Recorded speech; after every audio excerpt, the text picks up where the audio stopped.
Hey, you there. Thank you for watching. And welcome to Force Lines Forever. Today, I have a 5v5 custom match here on the most amazing Neuroxys map generator.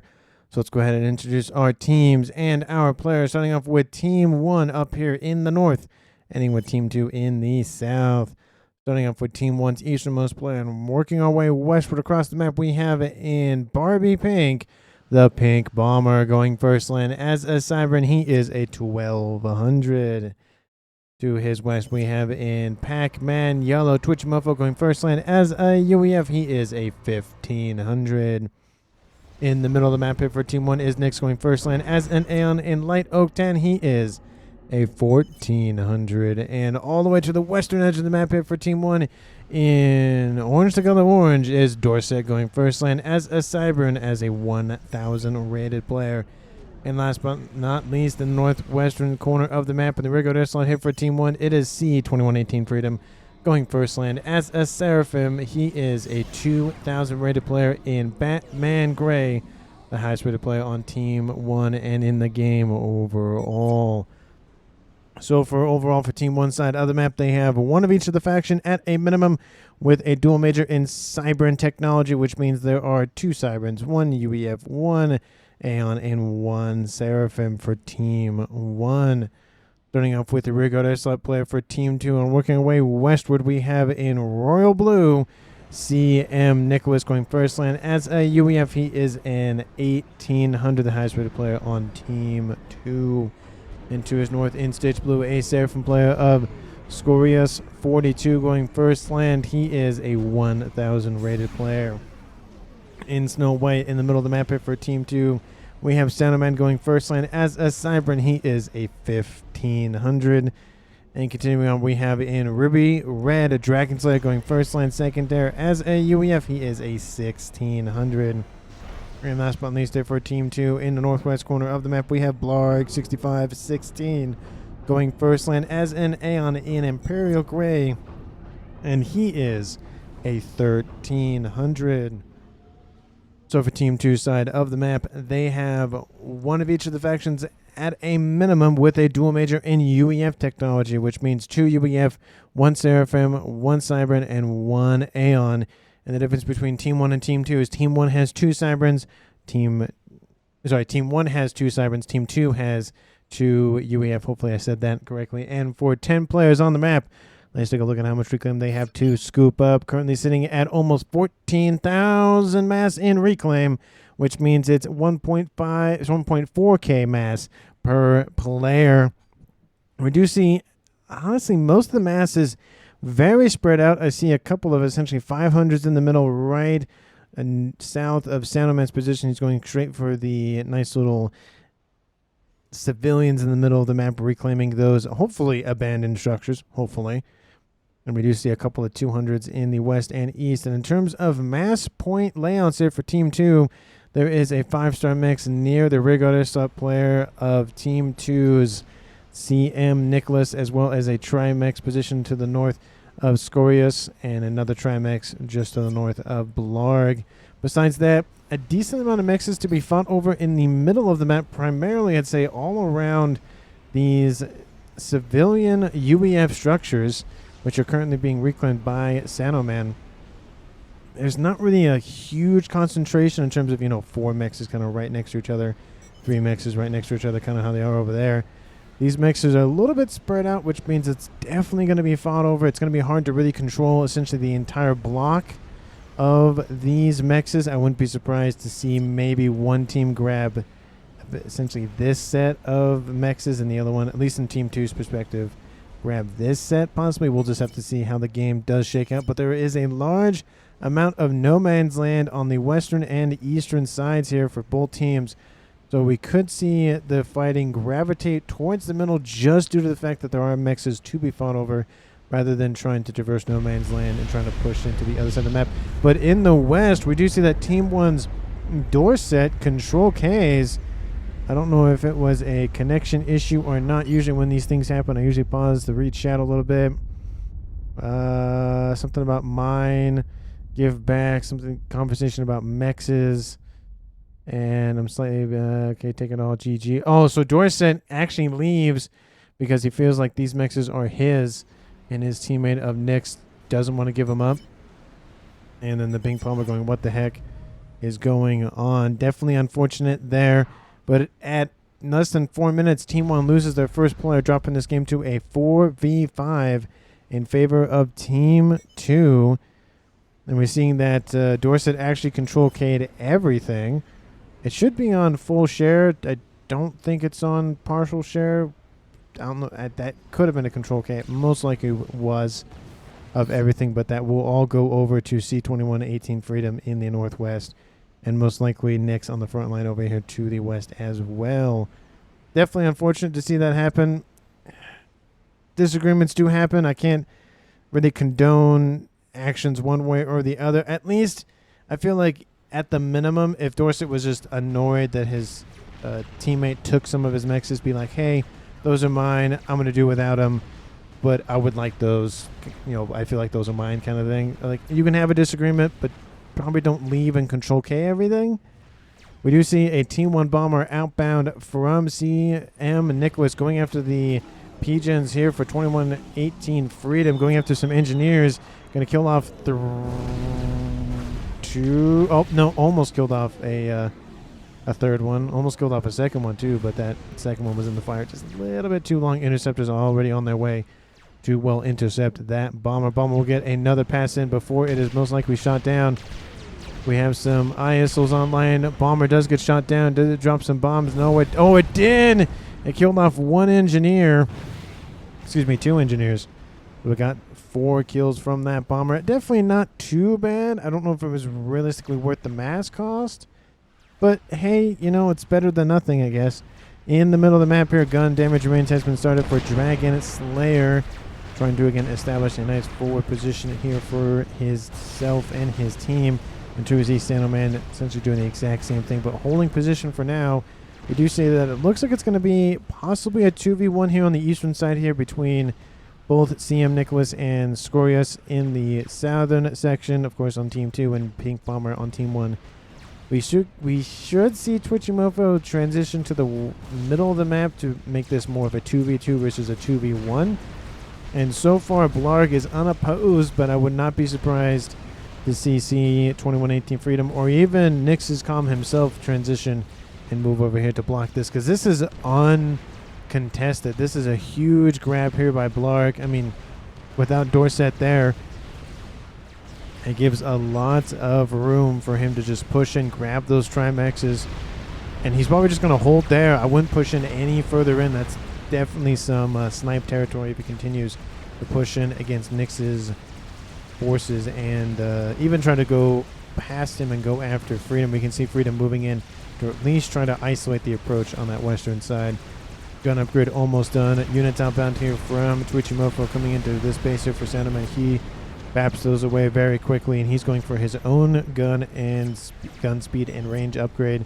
Twitch Mofo going for his, and Dragon Slayer just finished his. It is a gun comp versus a non-gun comp here between Dragon Slayer and Nyx. Nyx, I think, barely in range of Dragon Slayer's command. Yeah, barely. Look at that. Barely in range. So if something stops Dragon Slayer for just a moment, that might be enough. Nyx actually transitioning eastward. Dragon Slayer now focusing on the units coming in from his side. Not focusing on the commander. He's now in visual range. And those units now coming in to assist as well. Nyx is not going to get enough veterancy from all these units, which means we could see another departure here before 10 minutes on Team 1 side of the map. But Nyx's forces trying to isolate Dragon Slayer's commander. Dragon Slayer notices the threat, especially with the forces in the east from Twitchy Mofo. And now Nyx and Team 1 has a slightly upper hand, or at least a better hand at this point. They traded in a pair for a nice little 2-pair. That's a poker, Texas Hold'em. I guess there's a joke in there somewhere. I don't know where it is, but it's in there somewhere. And Dragon Slayer does hold position, but he has realistically no support remaining. Team 1 does fall back in response to this, especially with units continuing to force themselves forward here for Blarg. Blarg not sending his commander in, just sending his forces in.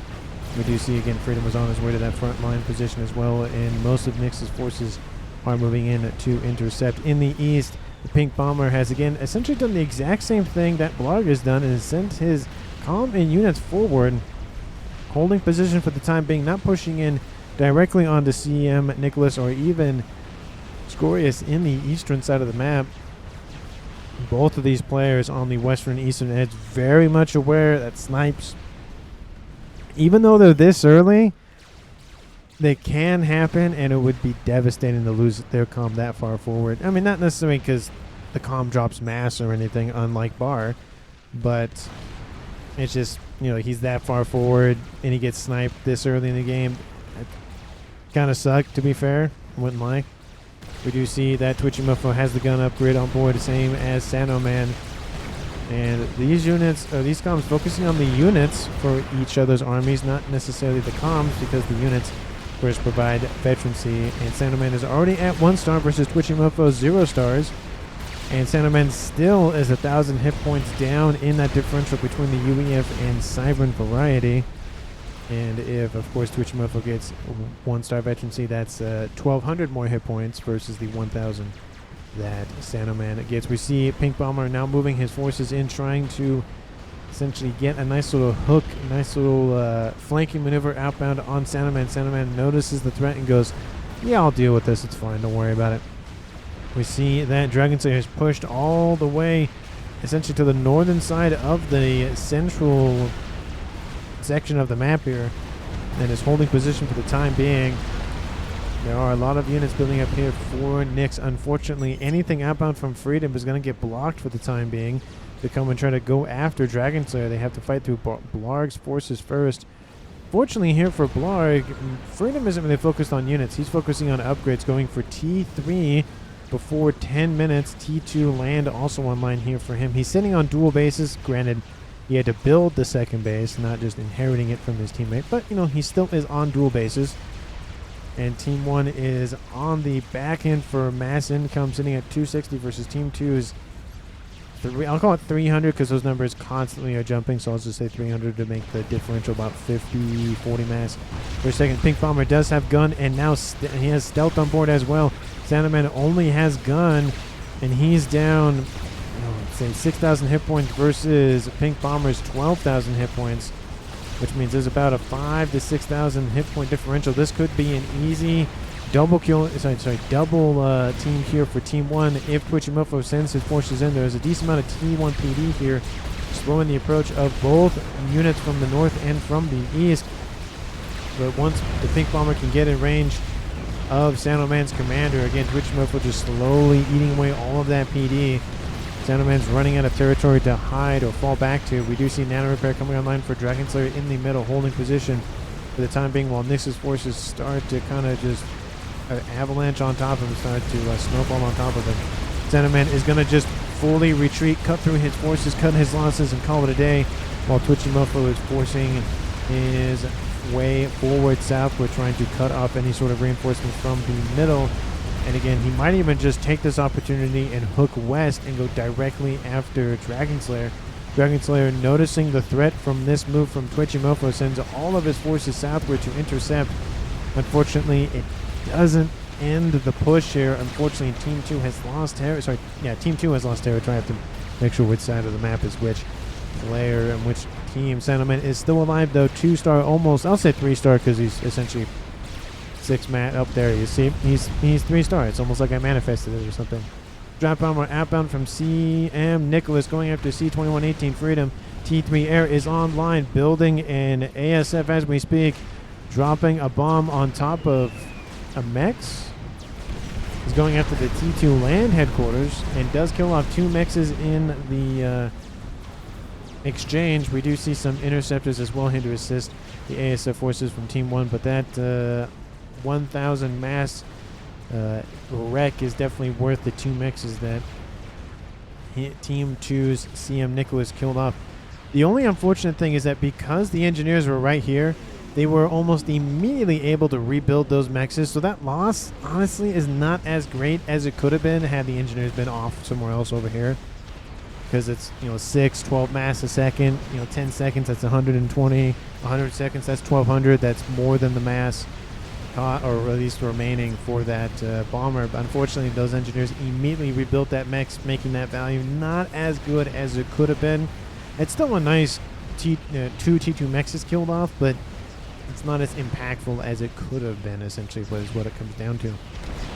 Nyx is in the yellow, but he's in the high yellows. He has advanced range and speed on board. Twitchy has shifted his focus from over here back to the northern section of the middle, and Dragon Slayer having some words with Twitchy Mofo has 3-star veterancy. Dragon Slayer has 2-star, but he does have nano, sitting at 62 hit points a second regen. Nyx is, of course, right on his heels. He has that advanced range and speed online. Already have 1-star, working his way to his 2nd star on board that chest plate. We do see that Scoreboard is holding position here in the east, preventing Team 1 from pushing in farther forward. And we do see Team 1's Pink Bomber just sending everything he has back, because there's a drop or run. I'm assuming it's a drop outbound from Scoreboard. Great play here from him. It looks like he went all the way on the eastern edge with that. I don't see any way that he could have walked all the way north with that. Had to have been a transport. The weird thing is I don't even see the transport wreck, which is very weird. It would have been right here. Maybe it was killed off by some... well, there are some Medusa in here. Maybe it could have hit that wreck from that transport. But these Ilgis will get tons of value out of them, essentially nullifying the Pink Bomber for a decent while, killing off all of the core mass, plus all of the P-gens, or at least most of them right now.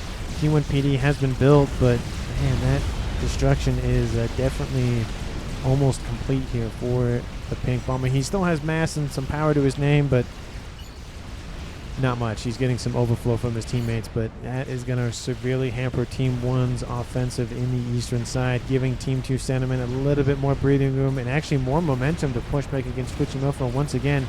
And these players in the middle of the map are not giving up any territory. It's essentially once somebody has the territory, they have it till they die.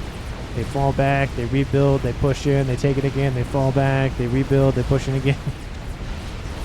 Nyx, again, getting that veterancy on board, already now at 3 stars. Probably will get to close to 4 with this push with these blazes. Lark, again, has, had his calm retreat. Definitely smart, specifically due to the fact that we're seeing strap bombers online. We're seeing a bunch of, T2 just really run amok here, all over the map here. And Nyx is falling into the yellow, getting surrounded by those blazes. He should be fine, but he's also focusing on the pillars outbound from Dragon Slayer. So even if he gets out of this mess that he finds himself in, that is not going to feel good. He's losing hit points very, very quickly. Those blazes don't do a lot of damage, but the pillars definitely do a lot of damage. You see those hit points just fly off that commander. There we go.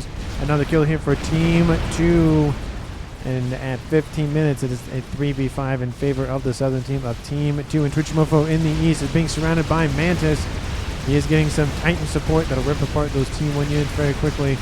And of course, the Titan's focusing on the Mantis, not the Comm. The Comm will retreat because of this force outbound from Twitchy Mofo. He's getting shot at, or at least some of his units getting shot at by the nice little Cerberus T2 Tickle Cannon online. And Twitchy Mofo is having enough of this. It is 18,000, almost 19,000 hit points versus the 15,500, but almost 4-star veterancy. We are seeing some Nathas outbound from Scorius trying to kill off the Comm of Twitchy Mofo. Twitchy Mofo does fall into the high reds as 25% of his hit points remaining, trying to get out of dodge. His units kind of not helping him get out of the way, but we are seeing some ASF forces clear the skies for him, so he will be out of commission for the time being. Team 2's commanders in the middle are holding strong. They've taken a lot of bruises and cuts and had to fall back a few times, but they are staying with it. Team 2 is not going to give up anytime soon. And Team 1's comms have now retreated from the front line. All of them have, or they're dead. Those are essentially the two options at this point. Either you're dead on the front line, or you're not even on the front line because you fell back, which is fine, because I can see Team 1 playing a very defensive game. We've seen that just even in the beginning of the match here for Freedom.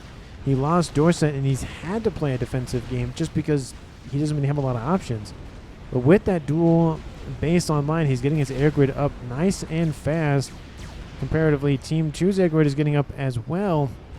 Not as quickly, not as expansive, but it's still staying roughly in line. CM Nicholas is doing a great job trying to harass his air opponent a decent amount. Not a lot of ASFs online for him, but again, we do see some emphasis from now Team 1's Freedom, because he now has 3 bases, courtesy of Nyx's demise, producing some Harbingers, trying to just, again, hold this position of the map back. And Team 2 is going to just take full advantage of the middle of the map and secure it. They own more than 50% of the map.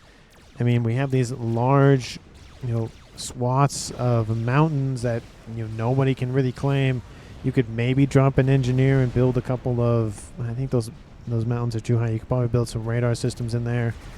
You might be able to drop an engineer back here, build some missile launchers, and maybe fire it at this base. That would definitely be a little risky. Of course, there should be an Omni online at close to Omni online here for Team 2. I only see a T2 in the middle, which again, even in the middle of the map will show a huge chunk of it, if not all of it. This map isn't very big. It's probably about 13 by 13. I don't even see the southern and northern edges of the total map size that it can be. So it's not a very big map, but it does, of course, confine our players to smaller amounts of land to build, to conquer, to hold, to fall back to. Lines of PD being built to try to deter those brick walls from forming here in the east. Titans being berated by those long-range cannons on board those giant columns that are bricks. It's like they are essentially wall sections that are just moving. Very cool unit design, the bricks. Titans are engaging. The Titans can blitz down a brick, but the bricks just do more damage. They have more hit points. Again, the Titan, the only thing that they really have going for them is they have that shield that can regen, but when you get shot that fast by these bricks, and the shield doesn't recharge fast enough to be able to stave off damage. It's 700 hit points. The Harbinger has 1,000, and those tickle cannons are now in range. Those Titans are forced back. So I mean, 300 for a Titan, 800 for a brick, 1,600, let's say 1, 2, 3, 4. So it's about the same, a little bit in favor of Team 1, but ever so slightly. But essentially it was I think it was a 3-to-1 advantage for the most part, 2-to-3-to-1 advantage. So not really the best odds here for Team 1, but again, it's better than nothing. Colossus is coming online. It's knelt on the ground. It's going to stand up here pretty shortly and take its place on the front line. Units forcing their way forward through the breach here in this little wall section that Nick's built. Engineer is going to go down. Those Mantis are going to not have a good day with that Harbinger moving in to just isolate them. 2 shots and they're gone. Shields online, of course. There's a nice little PD. That one shots a couple of units. I do love the attempt. Not really the best, but again, tries to do something, which is better than nothing. Kill off an engineer. See a lot of spy points, just kind of annoying pink bombers forces. Shield coming online here for Twitchy Mofo. Doesn't want to get assassinated here at 20 minutes. Speaking of 20 minutes, Team 1 has 3 players left. They lost Nyx a couple of minutes ago and Dorset at the beginning of the game. Team 2 has all of their players remaining. In terms of map control, it definitely favors Team 2, but Team 1 does have some interesting little outcroppings on the eastern and western sides now, with units outbound from Freedom pushing into both Blarg and Dragon Slayer's positions. Of course, if you haven't done so already, like the video and subscribe to the channel, and let me know down in the comments who you think is going to currently win this game at 20 minutes and 48 seconds. Again, thank you so much for watching to this point in the video, and I encourage each and every one of you to watch to the very, very end of the video. The 2 comms with their assisting forces force off Freedom's forces, but again, this is giving a little bit of momentum here to Freedom. He's pushing in a little bit further southward. The further this goes in, the easier it will be to collapse and completely encircle the forces in the middle of the map, which is essentially what's happening with the Harbingers in the north and the missile launchers and now Percy's and Titans on the north. We are seeing Sandalman try to force back Pink Bomber. Pink Bomber isn't on the front lines. There are some tickle cannons here. And that radar, not really that helpful due to the fact that Sandalman has radar on board. And that thing is still online somehow. I definitely should take that offline. There it goes. Oh, nope, still missed. There it goes. I think he was focused on other things.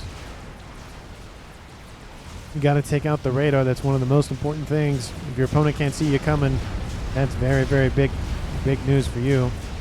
Essentially, it's like you have stealth or cloaking, for that matter.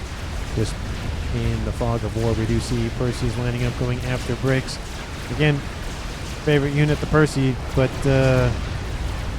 when you line it up 1 for 1, it's very hard. It's all about can the Perseus fire at the same unit? Can the bricks fire at the same unit? Are they being microed as well?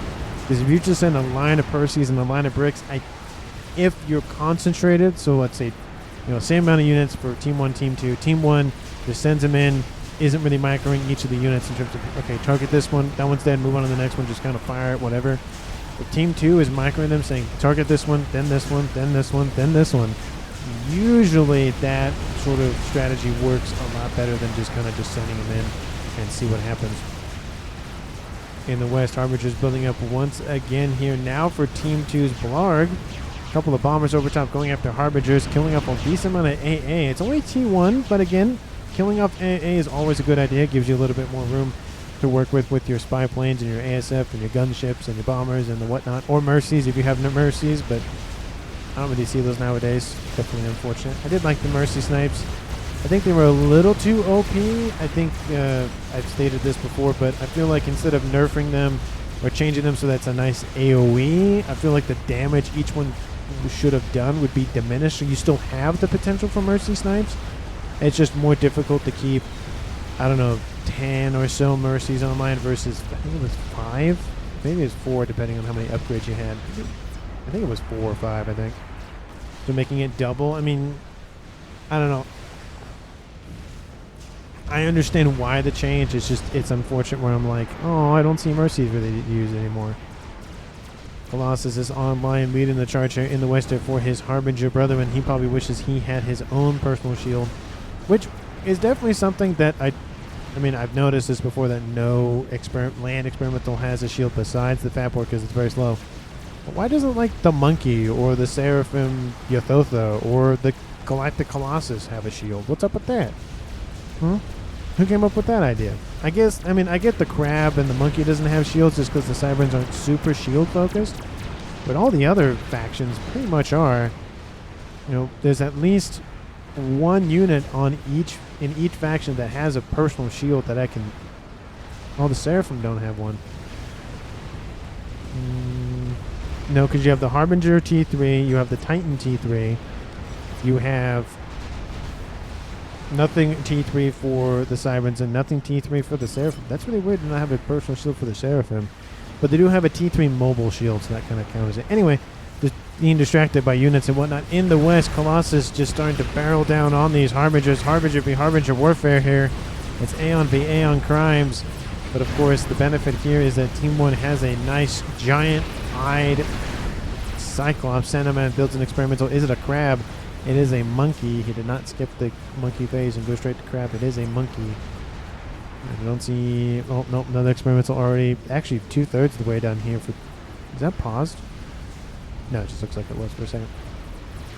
The Colossus continue to move in. Reinforcements from the east here, from Dragon Slayer to Trum, and encircle that Colossus. Colossus is at 1-star veterancy, getting a decent amount of hit points back, 35 per second. Engineers on station. Love to see this included in the lineups as well for armies, because as the fighting commences, as units die on one side or the other, you can just very quickly reclaim, even if it's 1,000 mass, 1,500 mass. It's better than nothing. And Team 1 sitting at 1.1k mass income versus Team 2's, let's say, 950. So Team 1 and ahead, 150 mass per second. I do have the comment here from Freedom to Nix. Scout for Nuke, please. He's essentially saying to the dead player, hey, essentially, are you in the game? And if you are, which I'm assuming they know that, scout for Nuke, so that way, as he's working on his air production, his Colossus production, you have the dead player, the man in the chair, as I like to call him, come and be like, oh yeah, there's stuff going on over here, and there already are spy planes, so we have Nix probably following them, being like, okay, what's going on?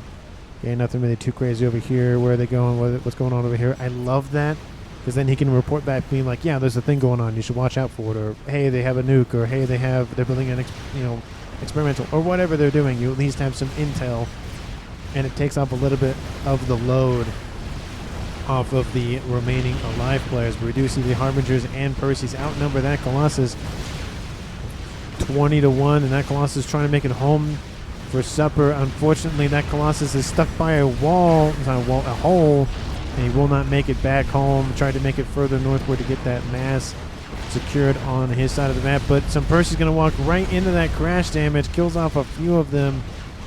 unfortunate, but that's 15,000 mass that now Team 2 can reclaim. But we have some not the fighter bombers moving in to go after those units. Actually, they're going after the Harbingers, not the Perseus. Took a while for those bombs to drop for some reason. In the middle, that monkey giving a lot of momentum here for Team 2 Sandalman. Unfortunately, there is a decent amount of bricks online. And now we have Spearheads and the combo Twitch Muffle with Shield and 3, actually essentially 4-star Veterancy and Percy's online. Units transferred over from Pink Bomber to Twitch Muffler so he can micro those a lot better. And we have some Ilshis and Othams moving in. The monkey trying to kill a nice little T1, upgrading the T2 radar, but the laser's like, I can't, the cliff, it's too big.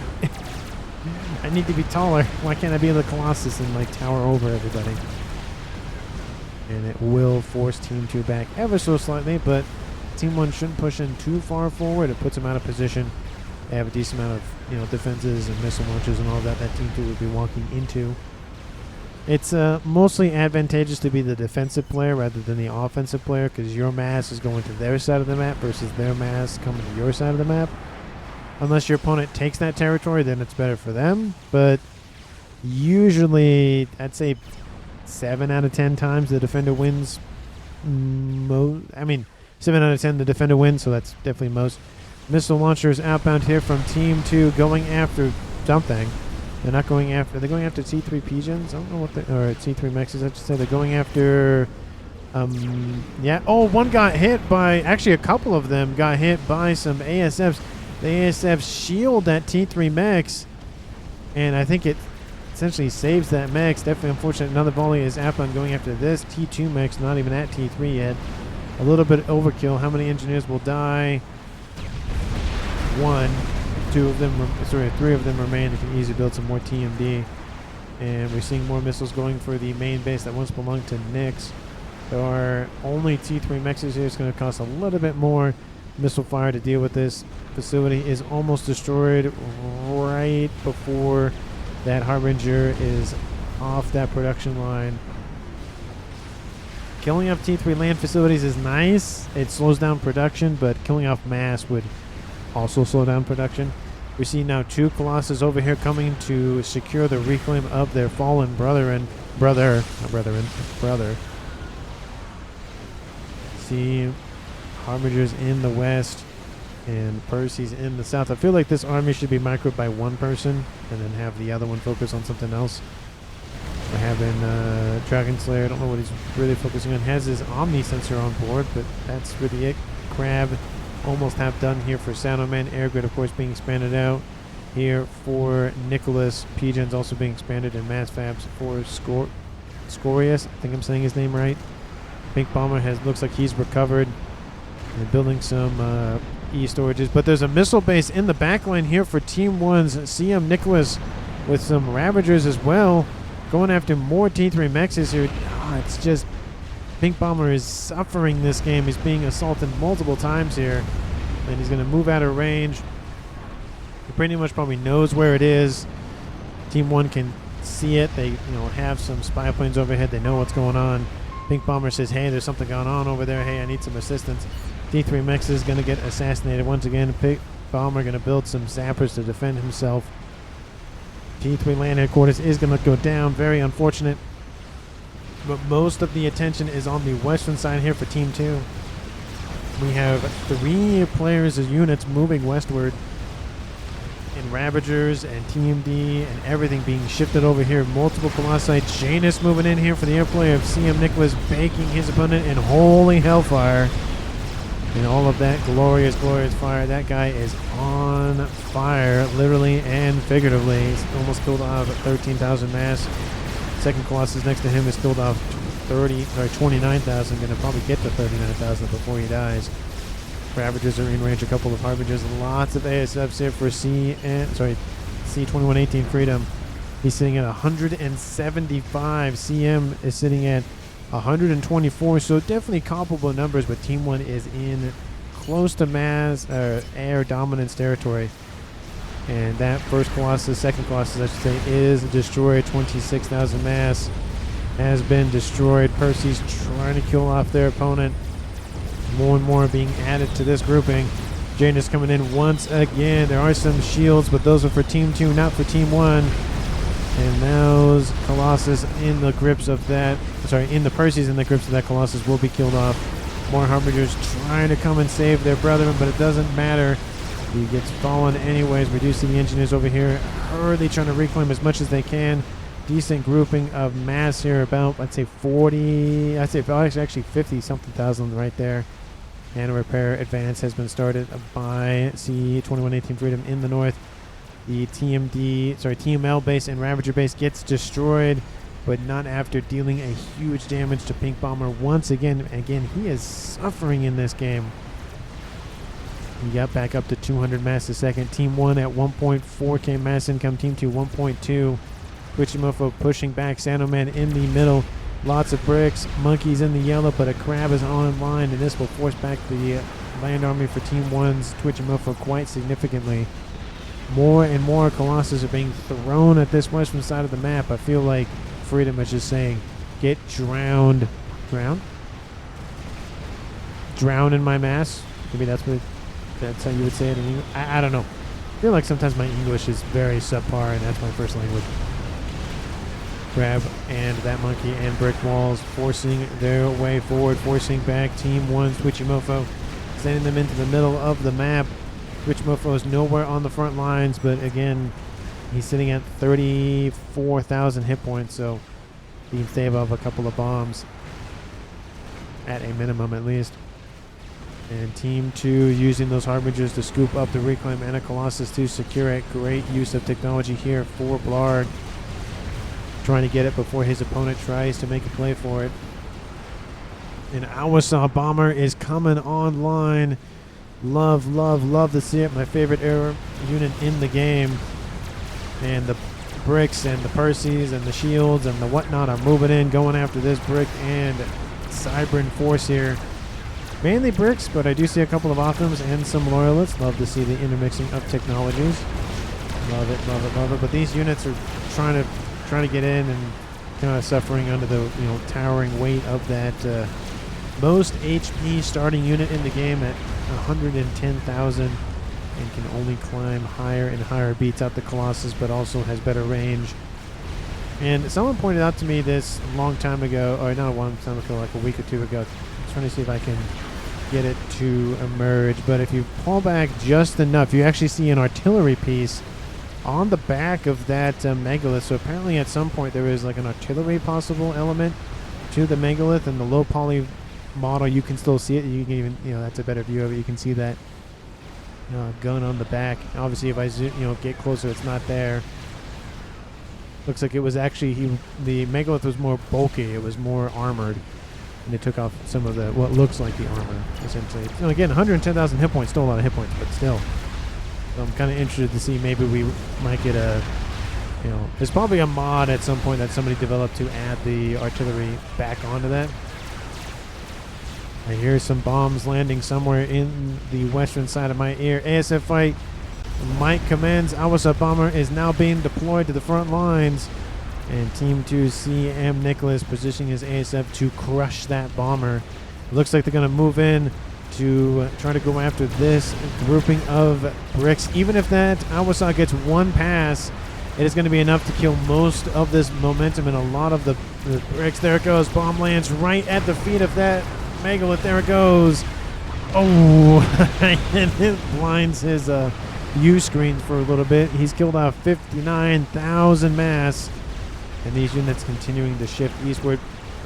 Hopefully they don't make it to the Pink Bomber's base, because he is just really hurt this entire game. Just could not seem to establish himself long enough before he's just sent back, not necessarily to the Stone Age, but just sent back.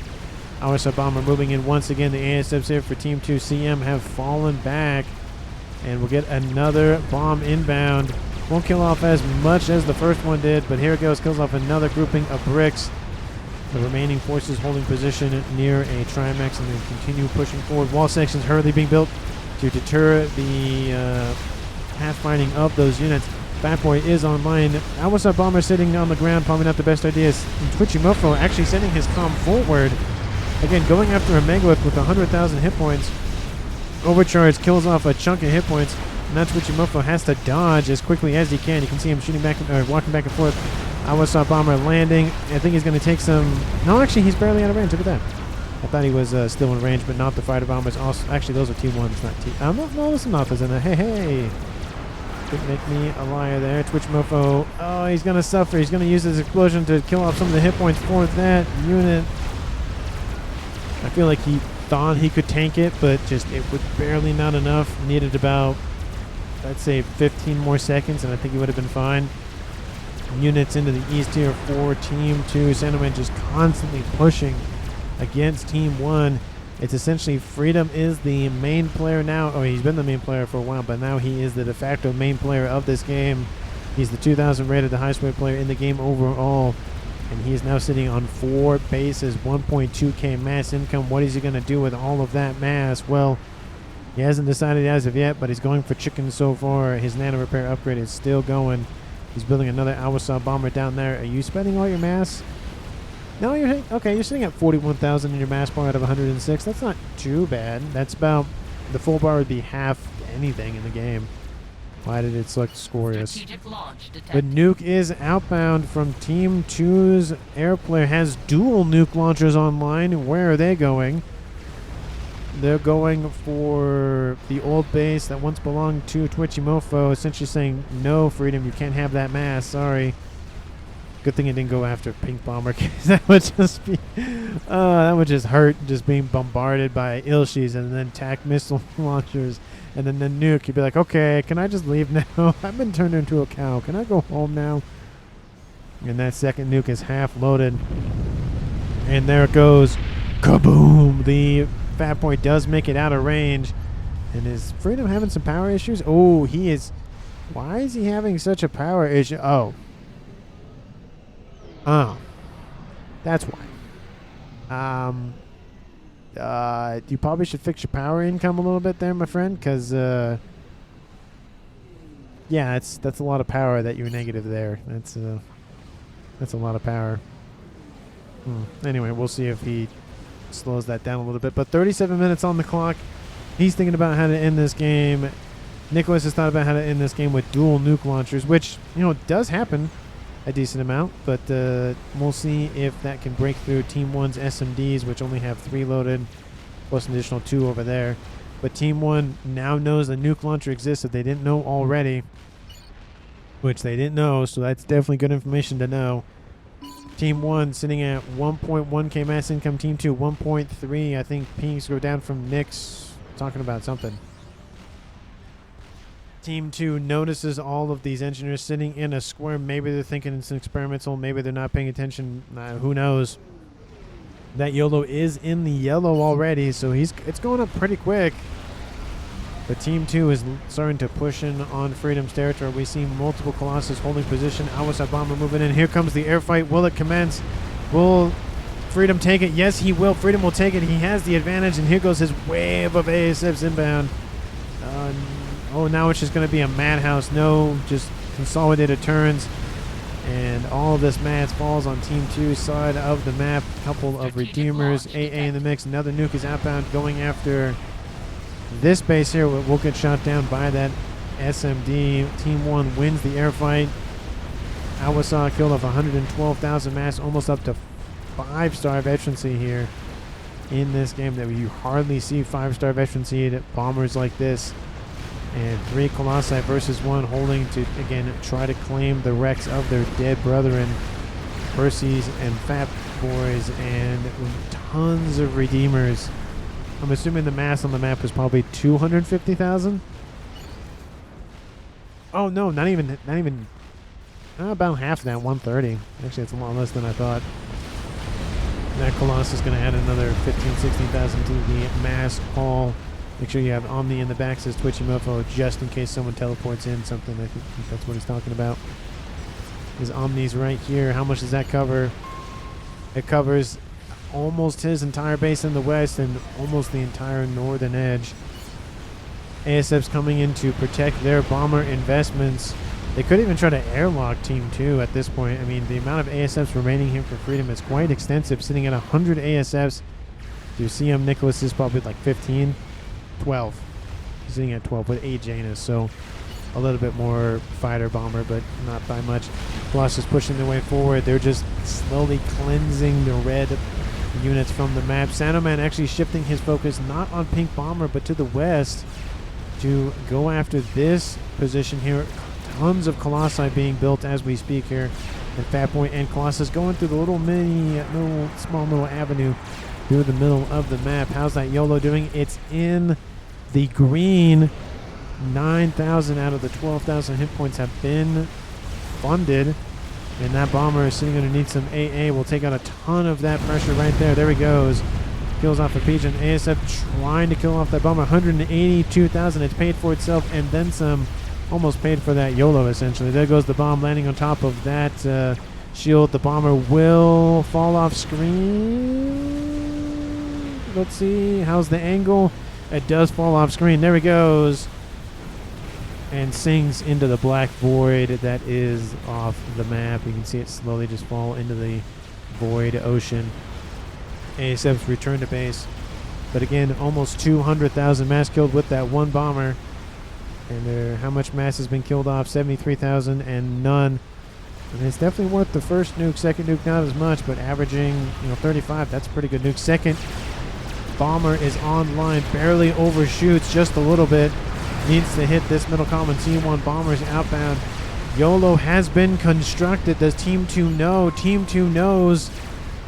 And that Yolo is going to be deployed for close range fire support. He's going to send everything he has to this thing.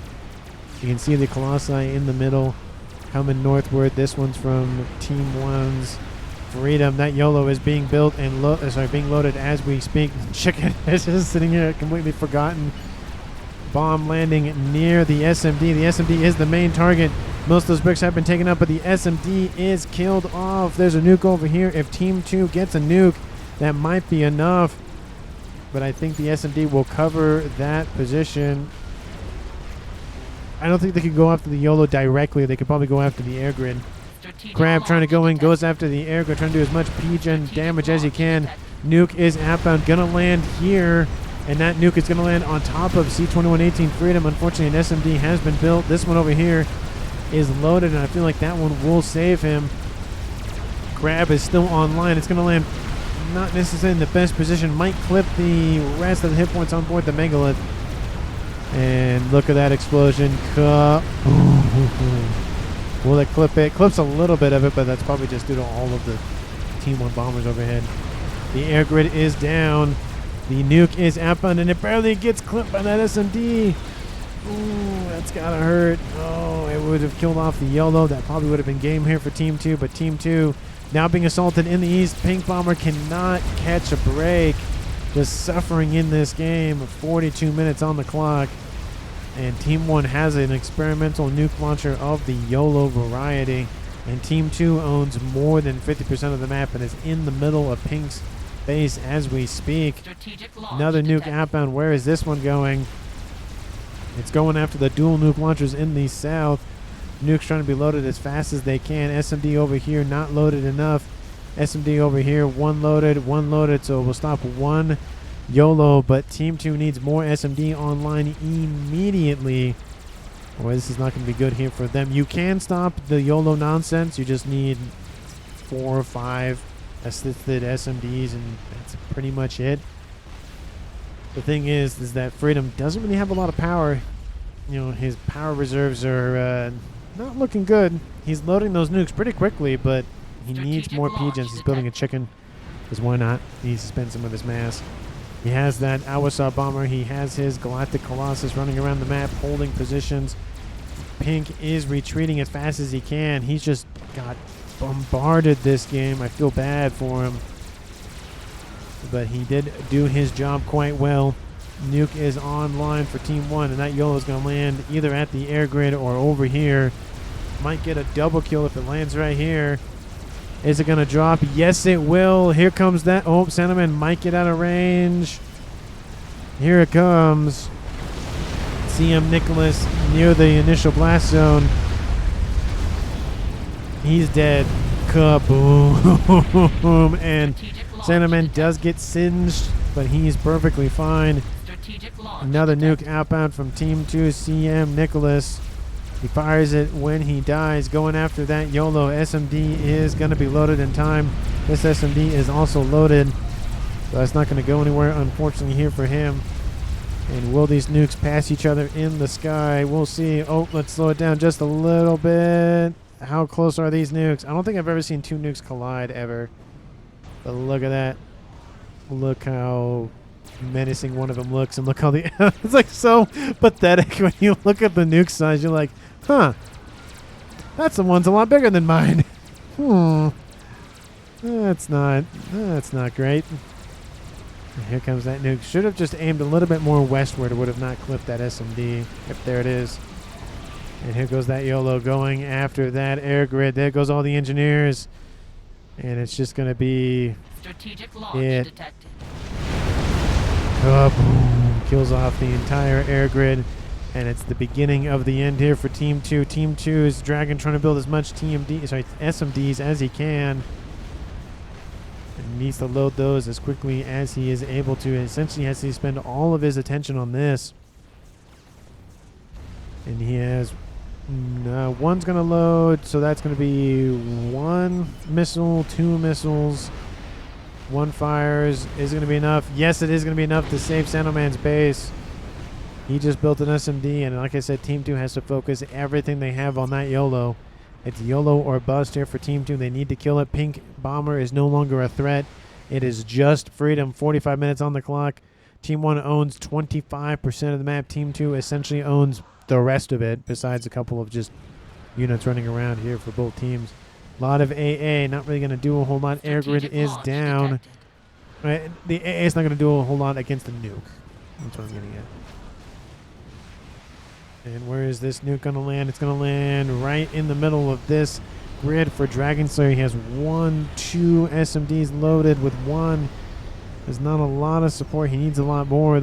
Some of the SMDs are loaded quite quickly, but not quickly enough due to the fact that it is a small map, and Freedom is just absolutely just shoving every little scrap of mass and power and spit and blood and oil and whatever else quantum mechanic nonsense you want to throw into a YOLO and trying to fuel that nuke launcher. I feel like it's the very much Back to the Future Part 2, where he just throws like all the essentially the banana peel and a couple of sips of beer and the beer can, just throws everything into the DeLorean. It's like, it's gonna be fine. It'll power the thing anyway. It's gonna be fine. Another nuke is outbound. I feel like I'm gonna speed it up just to 1, because we can kind of see the trend here. If Team 1's Freedom can hold, which he has 1 Fat Boy and 4 Colossi versus 2 Fat Boys and a bunch of T3 units. Don't know if that's enough. YOLO does land. Kaboom! Kills off Dragon Slayer. How? Well, you didn't have enough SMD cover, or you didn't have enough SMDs loaded. That's how. It's a Nicholas, it's a YOLO. Yeah, that's actually a better answer. Essentially, another YOLO is up. I had many defense. They were all taken out. They were just blitzed down. YOLO lands in the front line. There goes kaboom. Kills off a ton of enemy units, or Team 2's units, I should say. That YOLO also gets annihilated and its mass evaporated. How much mass is this killed off? 512,000 out of 2-star veterancy. We'll probably get to 3 stars before this is all over. It is Sanoman and Scorius and Blarg in the west. Teleporter has been started for him. He is Aeon. There's not really a whole lot he can do as an Aeon commander. Sanoman can go for telemaser play. That might be the only way that Team 2 comes back in this game. But even if they do go for that, there's still 1, 2, 3, 4, 5, 6 Colossi plus a Fat Boy plus all of the other support that Freedom has. And Sanoman just got sniped by Team 1 Freedom by that YOLO. Kaboom! I feel like, so CM Nicholas got killed by the YOLO. Sanoman just got killed by the YOLO. Dragon Slayer just got killed by the YOLO. So Freedom has gotten 3 kills just with 1 YOLO. And only 2 players remaining, which means he needs 2 more kills to complete the ace. Strategic launch detected. And Nuke is going to land on Scorius' base. There is an SMD. It is not loaded. There's an SMD. It has 1 missile loaded. is not enough, and Scorius goes, nope, I don't have enough. See you, bye. I'm not dying to that YOLO. I'm not going to be your 4th kill there, Freedom. And 1, 2, 3, 4, 5, 6, 7 Colossi. Is that enough? Freedom says yes, and he's going to send him south where teleporter is done. Blarg, what are you going to build next? He's just going to teleport in. Where is he going? Strategic launch detected. He's going... Oh, and I got to look at the YOLO. Kaboom! Kills off this base hit for Scorius. The Aeon Commander is going into the north. Going to build a lot of T1 PD. I don't really think this is going to really work. Cap says Pink Bomber. Oh, he's saying Cap is Mechs, I think is what he's talking about. Kaboom! Kills off another section of units. And structures just attack, says Scorius. Just attack. I mean, there's really only so much that Team 2 can do at this point, because that YOLO is pumping out quite quickly. And Team 1 PD going to be spammed up. Just trying to kill off some P-gens, but I don't really think this is going to work very well. There's only so much he can do, to be fair. The Telemazer potential commander of Sanamen was sniped. And here comes one SMD. Not going to kill off that YOLO missile. Scorius going to get on a transport, say, nope, I'm going to get out of here. See you, bye. And Team 2 loses Blarg to some T1. Actually, those are T2? Those were T2 Nathas. Scorius in the southern edge of the map. Another Awasa bomber lands down here at some point. Gets shot down. Trash uninstall, says Blarg. Oh, probably talking about Scorius. No, I wouldn't say trash. He did a pretty good job on the eastern side. Just kind of holding position. And also just, like, again, annoying Pink Bomber. He had that drop earlier on. That was a great play.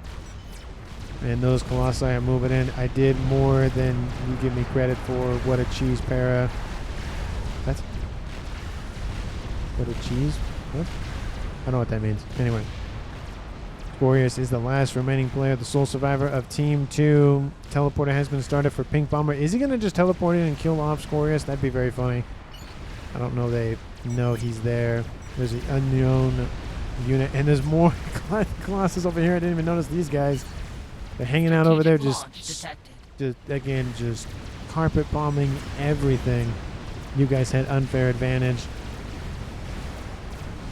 I mean... no, that's not why. But Scorius does teleport out of there and says, see ya, bye.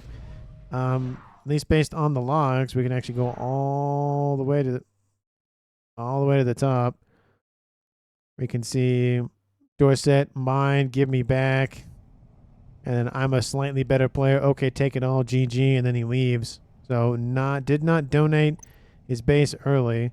That is a strategy. It's not my favorite because it's the point of the game is to play the game, not be in a game with a player better than you, then just give everything you have in the beginning and then just in the hopes that you win because you're better. You're the player that's higher ranked on your team can do more with it or is better at the. I don't know. I feel like it's one of those. No, you shouldn't do that. If it happens because of other issues, that's different. But you shouldn't go into a game to just quit so that your teammate can get more stuff. I don't agree with that. But anyways, MVP of this game, I mean, there's got to be only there's realistically only one player. I mean, he kind of did get a nice early second base online due to a teammate leaving. I mean, he has 3 million points. Not that it really matters. But that is huge. That one YOLO, that was the game-winning play here for Team 1. Killed off everybody, essentially. One player left. The other one teleported in and got destroyed by fighter bombers. But let me know down in the comments how you feel about my pick for MVP. Again, realistically, it goes to one player, and that's Freedom. Just for the YOLO. I mean, his Awasa was really good. His pressure on the western side with against Blarg and Dragon Slayer was really good with those Colossi. I mean, he was doing really well anyways, but just to top it off, YOLO was just a nice little creme de la creme and was just carpet bombed everything. But again, thank you so much for watching. I really do appreciate it. If you haven't done so already, like the video and subscribe to the channel and share this video with anyone, everyone, and especially your pets who would love some interesting commentary and love RTSs and especially Supreme Commander, Forged Alliance Forever. Thank you so very much for watching, and we'll see all of you in the next one.